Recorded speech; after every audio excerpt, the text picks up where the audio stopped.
Welcome to Go Live TV, the future in your hands.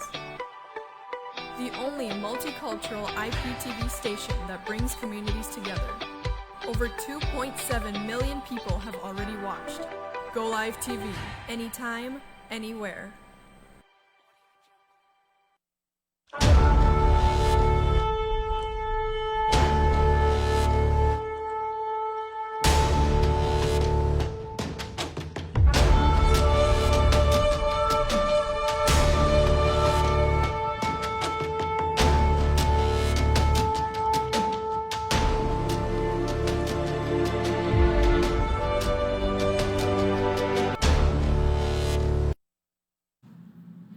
Shalom, mes bien-aimés dans le Seigneur. Grande est notre joie de nous retrouver encore cet après-midi dans le cadre de notre émission Les sons de la trompette. Nous bénissons Dieu pour la vie, la bonne santé et la force qu'il nous accorde. Nous allons prier. Seigneur Dieu, nous bénissons ces moments. Nous bénissons ta présence, nous bénissons ces instants. Que ta grâce soit notre partage. Bénis chacun de nous. Au nom de Jésus, Amen. Que Dieu vous bénisse abondamment. Nous bénissons Dieu. Nous lui rendons de multiples actions de grâce pour tout ce qu'il est. Nous sommes en train de parler sur ce thème, sur notre thème, servir au dessein de Dieu et marquer sa génération.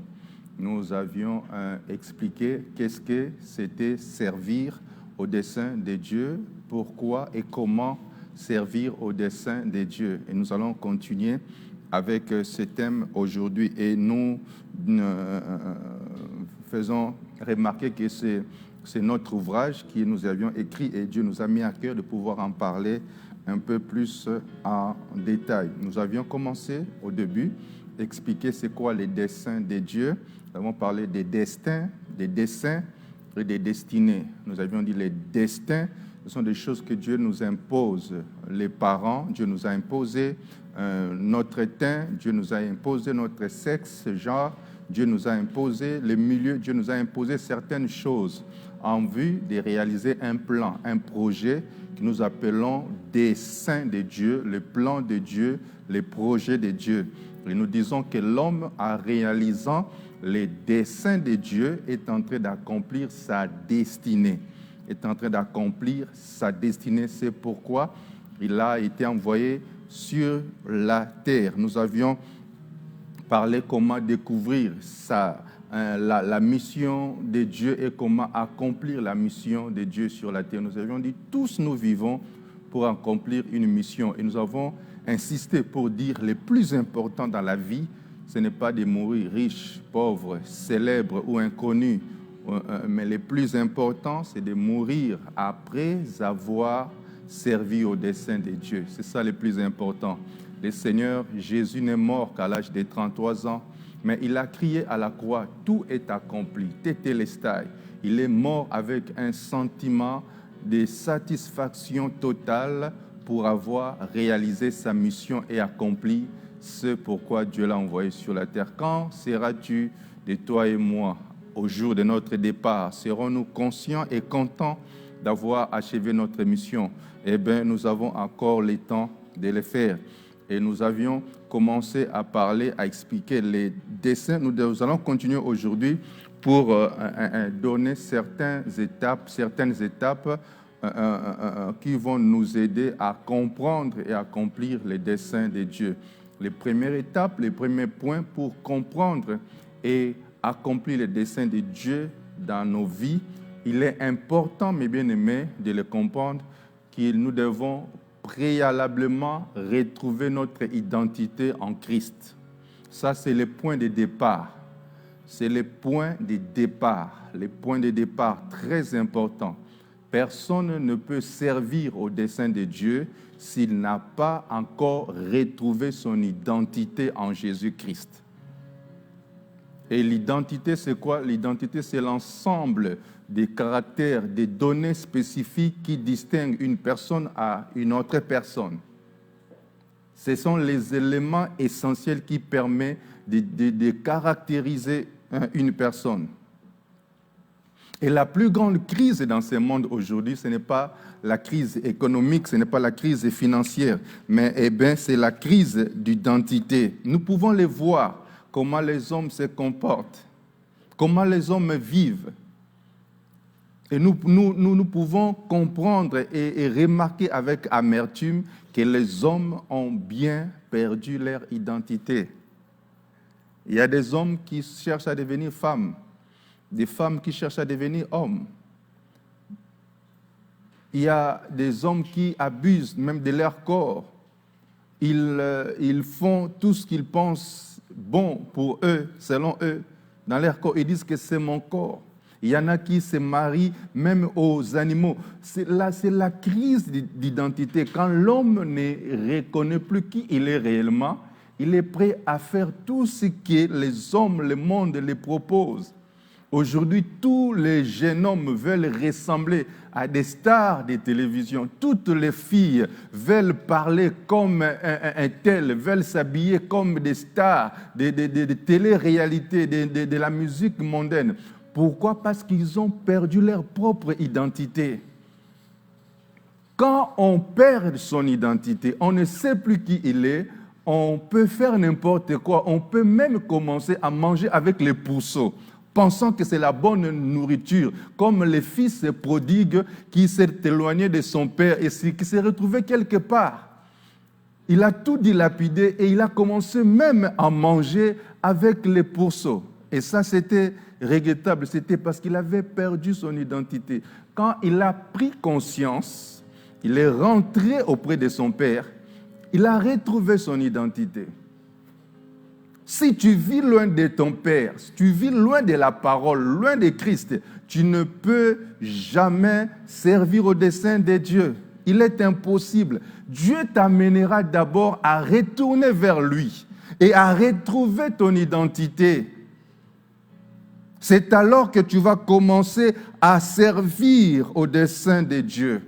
À servir au dessein de Dieu. Et l'identité est intimement liée au nom, où le nom peut aussi révéler l'identité d'une personne. C'est pourquoi à maintes reprises, vous voyez, quand le Seigneur appelait une personne, il arrive que le Seigneur change le nom d'une personne. Parce qu'en changeant le nom d'une personne, Dieu ne change pas seulement le nom, mais Dieu change aussi son identité. Il a appelé Abraham, qui voulait dire le père de la multitude, même s'il n'avait pas encore d'enfant, mais Dieu l'a appelé ainsi et Dieu a changé son identité. Jacob, qui voulait dire usurpateur, voleur, Dieu aussi a changé son identité en lui appelant Israël.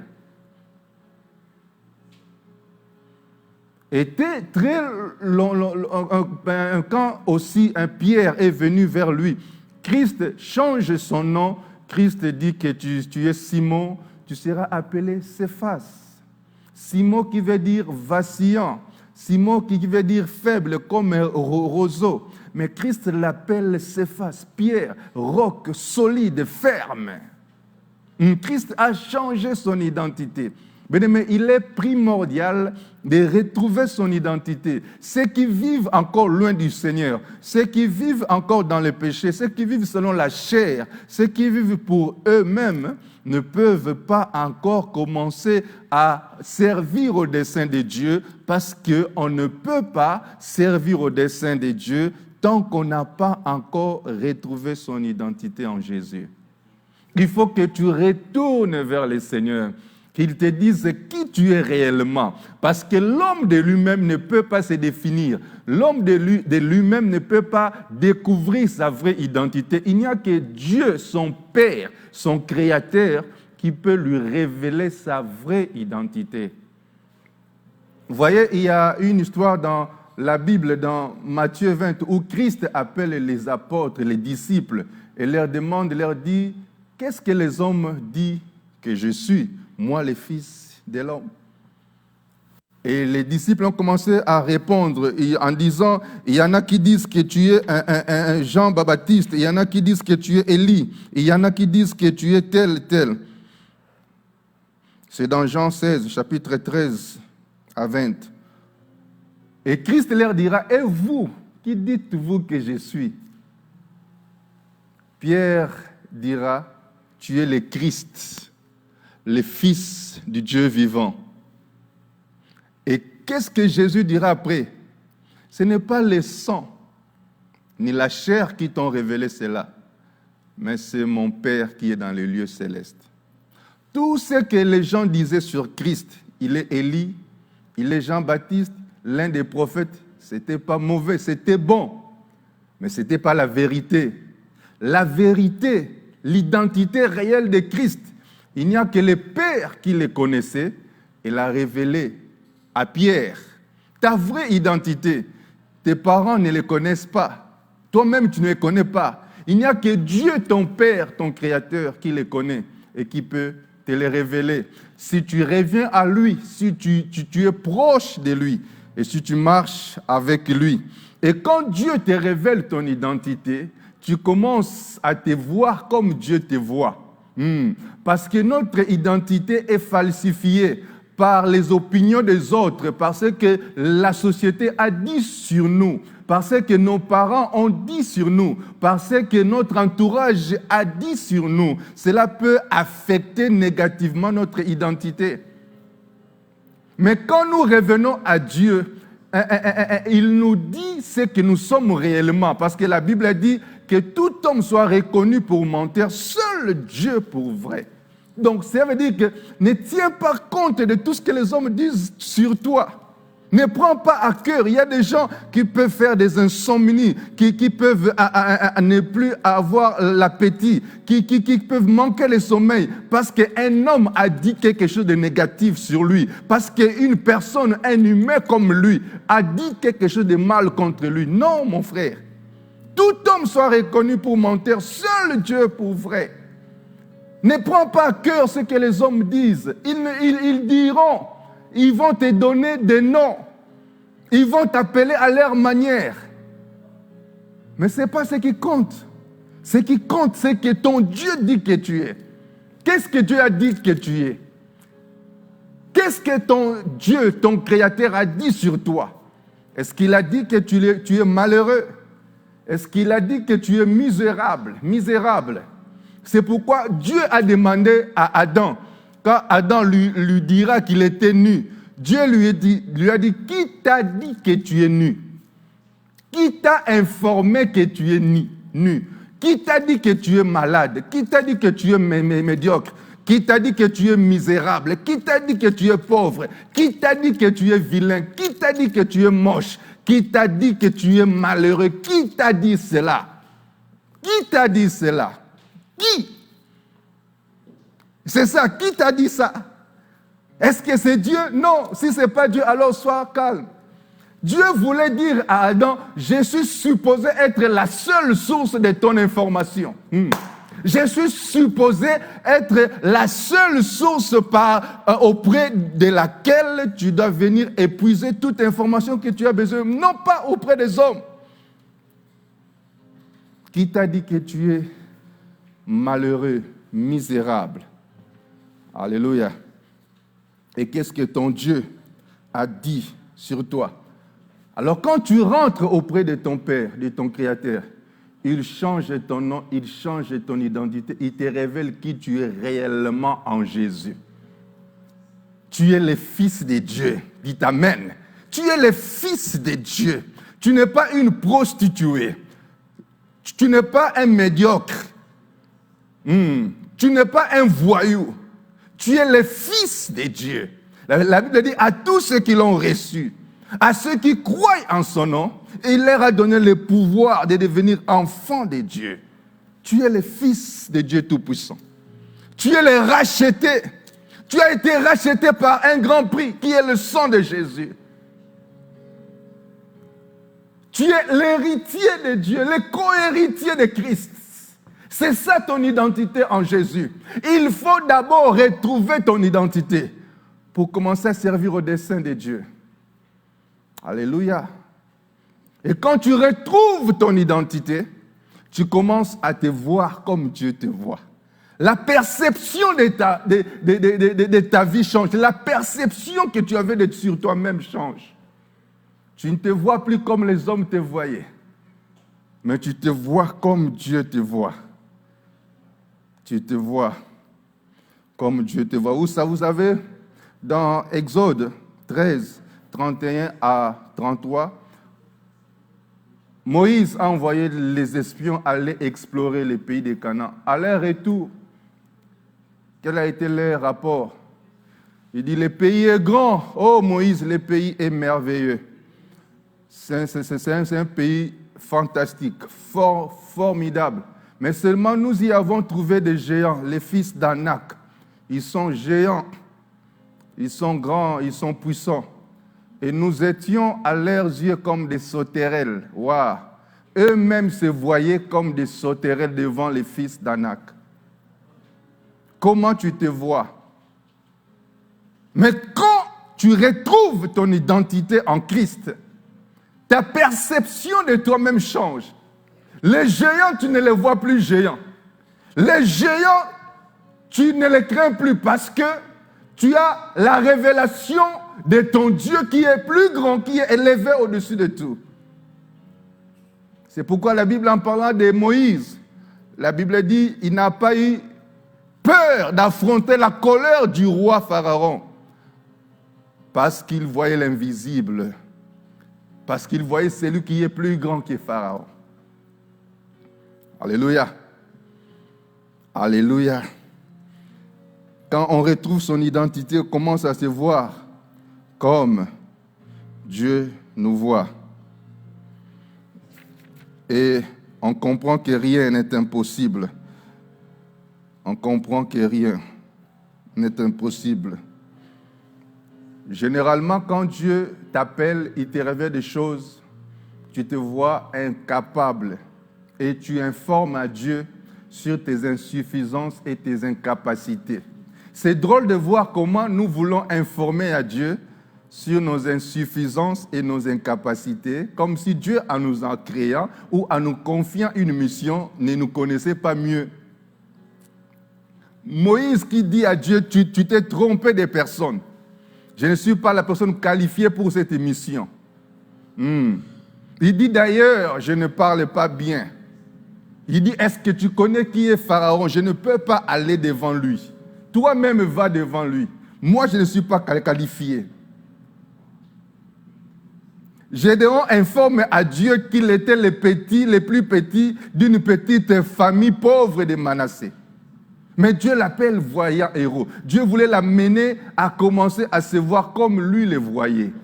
Et quand Gédéon a commencé à se voir comme Dieu le voyait, il a eu confiance en lui. Alléluia. Parce que le Dieu que nous prions, moi j'aime bien le dire, c'est un Dieu de contraste. C'est un Dieu qui peut sortir l'eau dans un rocher. Alléluia. De celui qui mange, il peut faire sortir ce qui se mange. Du fort, il peut faire sortir les doux. D'un homme faible, il peut faire sortir un vaillant. D'un petit berger, il peut faire sortir un roi. D'une prostituée, il peut faire sortir une femme évangéliste. D'un homme meurtrier, il peut faire sortir un apôtre. Ne vois pas ce que tu es, ce que tu as vécu depuis ton passé. Il est celui qui peut changer ton passé dans un présent meilleur et un futur glorieux. Dites Amen. Alléluia. Un Dieu de contraste.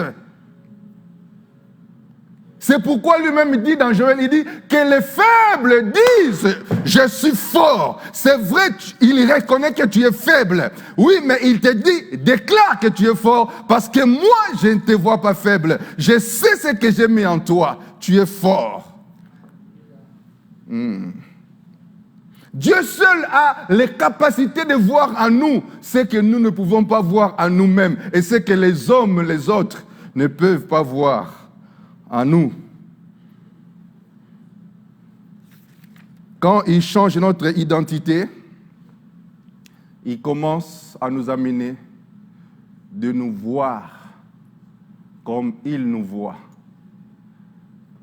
Et le point suivant, il nous amène aussi à découvrir les talents et les dons qu'il a placés en nous. Donc, après avoir découvert son identité, il faut que tu découvres aussi les dons, les talents qu'il a placés en toi. Pourquoi? Parce que il serait irresponsable de sa part de t'envoyer dans une mission sans qu'il te donne les outils, les matériels pour la mission. Dieu serait responsable s'il te confiait une mission, mais il ne te donne pas les outils, les matériels pour accomplir cette mission. Et Dieu, en te confiant la mission, il t'a donné aussi les outils. Il t'a donné aussi les matériels. Peu importe les limites apparentes, peu importe ce que les hommes disent, mais nous avons en nous quelque chose. Nous avons en nous quelque chose que Dieu a placé en nous, que nous devons découvrir et exploiter, faire grandir. Et c'est avec cela que nous allons servir. Nous devons servir. C'est ce que nous appelons ici les dons, les talents, les capacités, les potentiels que Dieu a placés à chacun de nous. C'est la responsabilité de Dieu de les placer en nous, mais c'est notre responsabilité de les découvrir et de les faire développer. Cela peut sembler au début être petit, mais la Bible parle des grains de sénévé qui est la plus petite de toutes les semences, mais quand elle est plantée, elle grandit, elle devient un grand arbre où viennent se reposer les oiseaux du ciel. Cela peut sembler être un petit bâton de rien du tout. Dieu demande à Moïse, qu'est-ce que tu as entre tes mains? Il dit que j'ai un bâton. Dieu dit, jette ça. Cela peut sembler être un bâton vieux, de rien du tout. Mais c'est avec ces bâtons-là que tu peux ébranler tous les pays d'Égypte. Dites Amen. Alléluia. Les dons, les talents, les capacités que Dieu a placées en nous. Cela est comme une semence. Elle est petite, mais il faut travailler sur ça. Il faut fructifier cela. Et chacun de nous, chaque personne qui vit a des dons, a des talents, a des capacités que Dieu lui a données. Et ces dons, au début, c'est comme une semence, une petite semence. La Bible dit que c'est Dieu qui donne la semence au semeur. Il t'a donné une semence que tu dois travailler, que tu dois développer, car Dieu n'envoie personne sur la terre main vide. Non, personne n'est venu sur la terre main vide. Même celui qui pense qu'il n'a rien, il a quelque chose. La Bible dit, à celui qui a, on ajoutera. Mais à celui qui n'a pas, on ôtera même le peu qu'il a. Comment peut-on ôter le peu à celui qui n'a pas? Cela veut dire même celui qui n'a pas, il a, mais il ignore qu'il avait quelque chose. C'est pourquoi on va ôter même le peu qu'il avait. Alléluia.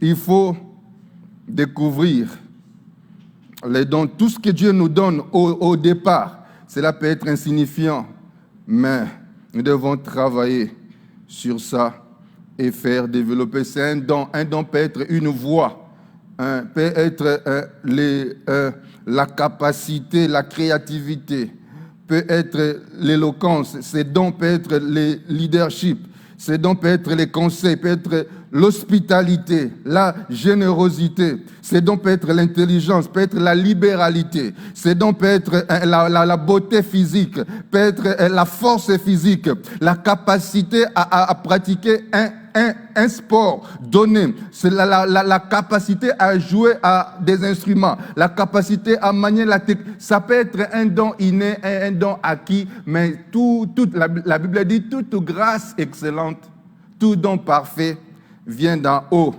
du Père des Lumières, en qui il n'y a ni changement, ni ombre de variation. Alléluia. Et c'est avec ton don, que tu dois servir au dessein de Dieu.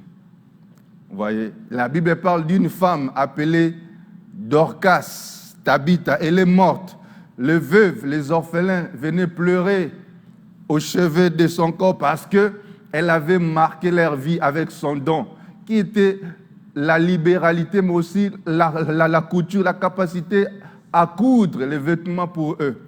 Elle a marqué son temps avec son don qu'il avait. Et le diable n'a rien à donner aux hommes. Le diable n'a rien à donner aux hommes pour plusieurs raisons. Pour plusieurs raisons, parce qu'il n'a rien lui-même. Il a été dépouillé. Le diable n'a rien à donner aux hommes. Un, parce qu'il n'a rien, il a été dépouillé. Alléluia. Deux, parce qu'il ne peut pas mourir, il ne peut pas léguer un héritage aux autres. Il n'y a que ceux qui meurent. Christ est mort, c'est pourquoi il nous a légué son héritage. Le diable ne mourra pas, il ne peut pas mourir. Il ne peut rien à te donner. Ceux qui signent des pactes avec le diable pour devenir grands, pour devenir puissants, pour être connus, le diable les trompe. Il est voleur, ne vient que pour voler, dérober et égorger. Tu as quelque chose que Dieu a posé en toi que tu ignores. Pourquoi le diable ne va pas chercher celui qui n'a aucune capacité, aucun talent à chanter une voix bizarre et faire de lui une grande star? On va seulement chercher une personne qui a déjà cette capacité-là, ces dons-là, qui chante déjà bien. Et c'est auprès de cette personne-là qu'on va dire, viens, nous allons faire de toi une star. On voit déjà une personne qui a la facilité à manier les ballons, à jouer au football. On voit déjà le talent qui est en lui, que Dieu lui a donné, et on lui propose.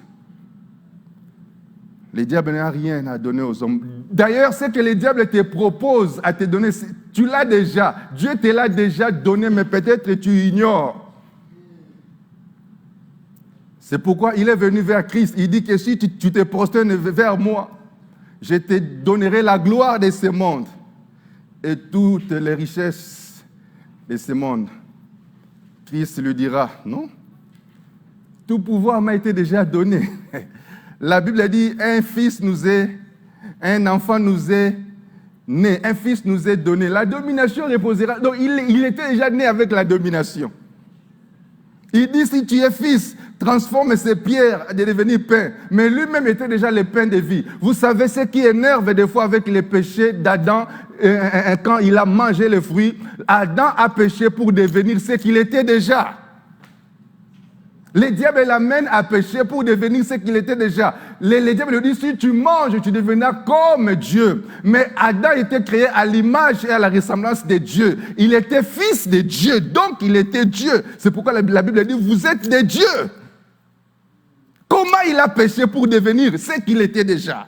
Donc le diable te proposera de te donner ce que Dieu t'a déjà donné, mais tu ignores. Ne mange pas avec le diable, ne signe, ne vends pas ton âme, ne coopère pas avec lui, c'est un voleur et un meurtrier.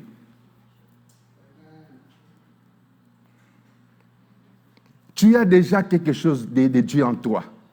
Tu as déjà un don que Dieu a placé en toi. Ne te minimise pas. Ne te minimise. Découvre ce que Dieu a mis en toi. La chose que tu peux faire avec la facilité, sans même qu'on te paye, même si on ne te paye pas, mais tu trouves du plaisir à le faire. Tu es content de le faire. Tu le fais parce que quand tu le fais, ça te procure une joie immense. C'est un plaisir, tu ne forces pas. C'est quelque chose d'inné. Donc, quand tu ne le fais pas, tu ne sens pas bien. Il faut que tu le fasses. Et les rêves qui brûlent en toi, les ambitions qui sont en toi, les projets qui brûlent en toi, par rapport à ces dons-là, c'est Dieu qui l'a déposé en toi.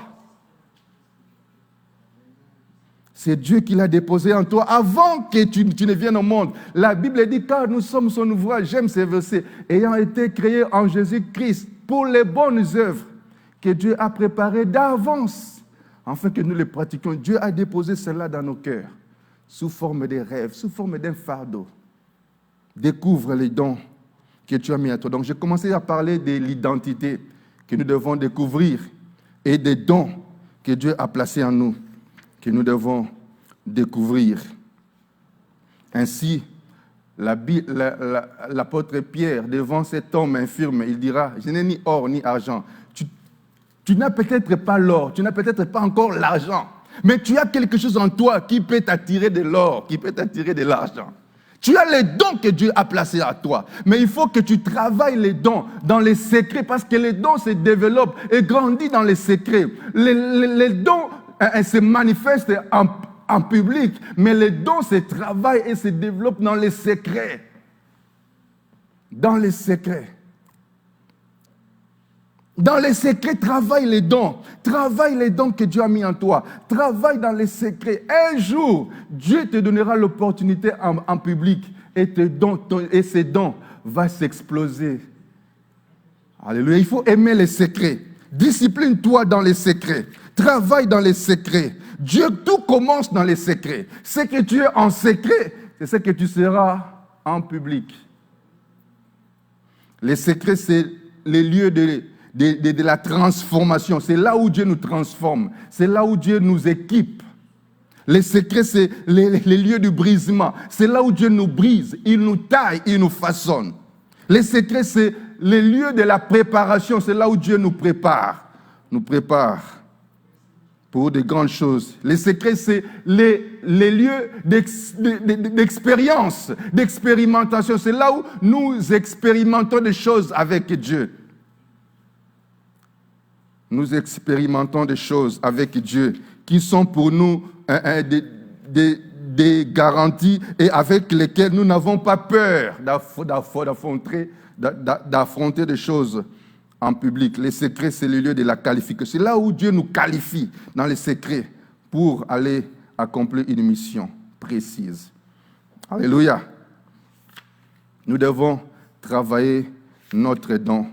Nous devons travailler notre don dans les secrets. Donc, j'ai parlé de découvrir son identité, très important.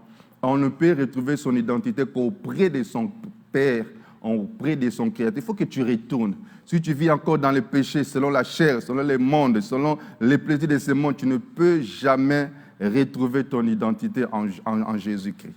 Il faut que tu retournes, tu acceptes Christ comme ton Seigneur et ton Sauveur et tu vas entrer dans les desseins de Dieu. Il faut que tu découvres les dons que Dieu a mis en toi. Tu as des choses que Dieu a mis en toi, des capacités, des talents que Dieu a déposés en toi, que tu dois fructifier et mettre et faire développer pour marquer ta génération. Après avoir découvert son identité, après avoir découvert ses dons, et le quatrième point, c'est prendre ces dons, mettre cela au service des autres. C'est ça même le secret de la grandeur. Le secret de la grandeur, c'est être serviteur. Tous ceux-là qui ont marqué leur temps, c'est par là que nous allons terminer aujourd'hui, tous ceux-là qui ont marqué leur temps, tous ceux-là qui ont servi au dessein de Dieu, étaient des serviteurs. Des serviteurs. Des serviteurs. Dans Matthieu chapitre 20, versets 20 à 28, Christ donne là les secrets de la grandeur. Les secrets de la grandeur. Il dit, ne soyez pas comme les chefs de ce monde qui tyrannisent leur peuple, qui les maltraitent. Mais moi, je vous dis, celui qui veut être grand, qu'il soit votre esclave. C'est celui qui veut être le premier, qu'il soit votre serviteur. Car le Fils de l'homme, même le Fils de l'homme que je suis, le Fils de l'homme est venu non pas pour être servi, mais pour servir et donner sa vie en rançon pour plusieurs. Quand tu découvres ton identité, tu découvres tes dons, tu mets tes dons au service des autres. La grandeur ne se mesure pas au nombre de gens qui t'ont servi, mais au nombre de gens que tu as servis. Alléluia. Et Christ était le roi. Il nous a donné cet exemple. Il a dit aux disciples, vous m'appelez maître et Seigneur, vous dites bien, car je le suis. Mais si moi qui suis maître et serviteur, je vous ai lavé les pieds, je vous ai servi, vous aussi vous devez vous servir les uns et les autres. Les secrets de la grandeur. Et l'homme trouve la totale satisfaction dans sa vie quand il sert les autres. La Bible dit qu'il y a des bonheurs, il y a du bonheur, de la joie, de donner que de recevoir. L'essence de la vie, ta mission sur la terre est forcément tournée vers les autres. Dieu t'a envoyé sur la terre pour servir une personne, une famille, ta communauté, les autres. Il y a une personne qui a donné cet exemple. Il dit que la rivière ne boit jamais son eau. Ça veut dire la rivière ne se sert jamais, mais son eau coule pour les autres. Il dit, l'arbre ne mange jamais de son fruit. Son fruit, c'est pour les autres. Vous voyez, la Bible dit, la nature même ne vous enseigne pas. On trouve la satisfaction dans ce monde quand on est au service des autres. C'est pourquoi il y a des gens qui ont des serviteurs à multitude. Ils ont des millions, ils ont des moyens, mais ils sont malheureux. Pourquoi? Parce qu'ils ne vivent pas la vie que Dieu avait prévue pour eux. La Bible dit dans 1 Corinthiens chapitre 10, verset 24, la Bible dit que personne ne cherche son propre intérêt, mais que chacun cherche celui des autres. Et dans Philippiens 2, chapitre 4, la Bible dit que chacun de vous, au lieu de considérer ses propres intérêts, considère aussi ceux des autres. Tous ceux-là qui ont marqué leur génération, c'est ceux-là qui ont servi aux autres. Même Christ a dit, celui qui cherchera à garder sa vie la perdra, mais c'est celui qui perdra sa vie à cause de moi la retrouvera. Il faut servir. Servir avec humilité, servir avec joie, servir avec amour, car l'humilité précède la gloire. Servir avec des motivations pures, non pas pour être vu, non pas pour être acclamé par des hommes, mais pour la gloire du Seigneur. Que tout ce que vous faites, faites-le de bon cœur, non pas pour les hommes, mais pour les seigneurs. C'est cela, les secrets de la grandeur. Les secrets de la grandeur. Sers avec ce que Dieu t'a donné. Ne sers pas pour que les hommes t'acclament, pour faire voir aux hommes que tu es le plus grand, que tu es le plus élevé. Non, mais sers avec un cœur pur. C'est pourquoi l'apôtre Paul, l'apôtre dit dans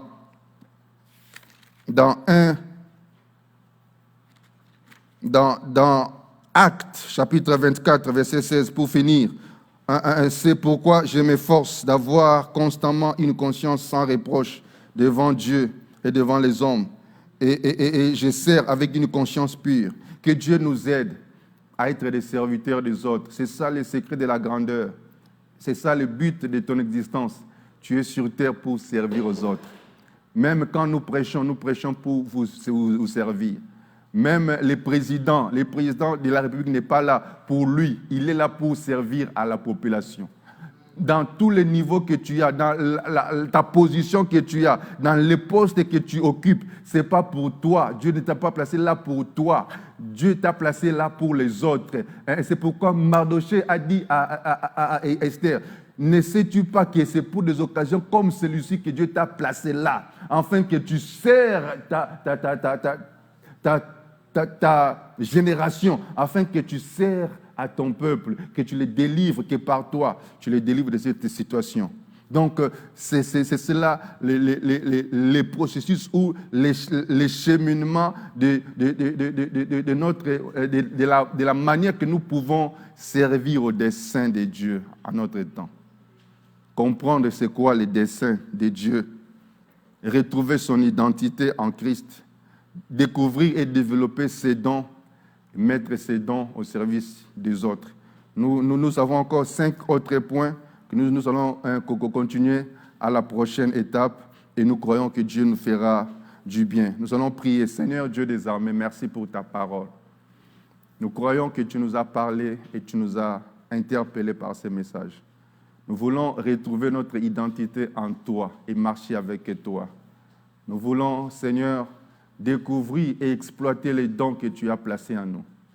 Donne-nous à être les serviteurs de nos frères, à mettre notre service aux autres, à ne pas nous considérer comme grands, mais comme serviteurs. Bénis ta parole. J'ai prié pour mon frère, ma soeur, qui veut retrouver son identité, qui veut donner sa vie à toi, qui veut revenir à la maison en ce jour. Seigneur, agrée-les dans ta présence. Il ne te repousse pas, car il ne repousse pas celui qui vient à lui. Ouvre ton cœur. Il a ses bras ouverts. Il t'accueille dans sa présence. Que le Seigneur te bénisse, qu'il te restaure, qu'il restaure ta vie, qu'il restaure ta communion avec lui, qu'il restaure ton foyer, ta maison, tes finances, au nom puissant de Jésus-Christ. Que tout soit pour ta gloire. En ton nom, nous avons ainsi prié. Nous disons Amen, Amen, Amen. God bless you. Que Dieu vous bénisse abondamment et à la prochaine. May God bless you.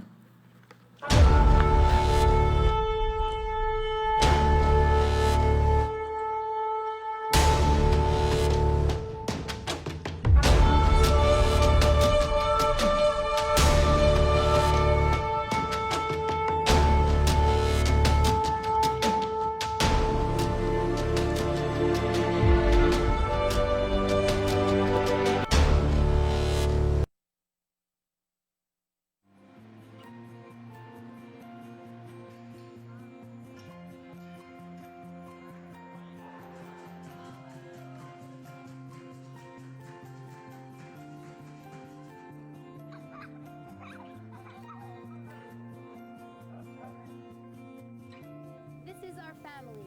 This is our life.